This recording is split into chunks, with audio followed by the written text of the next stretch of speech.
Kahirap naman na rin. Maghahabol ako yung kagigising ko lang. Ba? May natubo naman pa ako konti eh. Mabisa nga pala yung ina-advise sa akin yun na pampatubo ng buhok. Kagaling.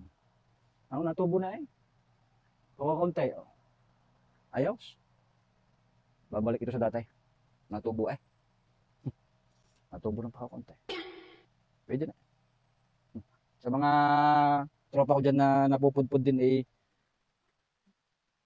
baka gusto nyo ng advice. At baka tutubo din namin yan. Yun yung akin natubo na ng kaunti.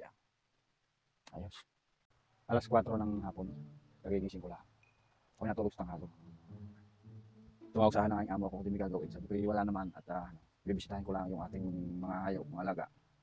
Sabi sa akin ng amo ko, siya, kailangan kayo pupunta daw. Yung ang gawa ng paraan na yung mga itik natin ay paghiwa-hiwalayin. Sabi ko, bakit mo kaya ibig sabihin paghiwa-hiwalayin? Aling yung itik na rin, mga idol, ay 4 na inahin, saka 2 lalaki. Ngayon, yung mga nagsi-anak na ng itlog itong mga nakaraan ay nagsisiw na. Unang nagsisiw din 3 lang ang lalaki, o 4. Unay 4, tapos ay sumunod ay 6. Tapos yung 2 inahin, yun yung pinakamaraming maliliit na yun. Hindi ko naman mabilang at kahit ng bilangan lagi na sinapatikad. Kung ako napan lagi patikad ng bilang.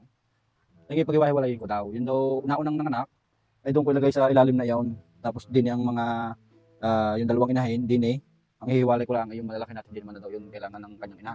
Tapos yung 2 inahin na maliliit pang anak ay doon sa itaitas na yan. Sabi ko, sinyo, ba't paghiwa-hiwalayin? Pa'y kasarap ng sama-sama. At sila isang pisa. Masarap ka ako pagkagayong sama-sama. Ay hindi daw. Paghiwa-hiwalayin ko daw at kailangan daw, gusto daw niya makita yung maliliit kasama lang nung ina. Yun daw mga malalaki na kahiwalay. Ang hirap ng magpagat din Kahit mo na rin pagati mga itik na rin, paano rin paghiwa-hiwalay Hindi mo naman makausap, hindi naman mautusan na doon kayo, din na iba. Ay, hindi naman, ang lintik na yung matandang ito.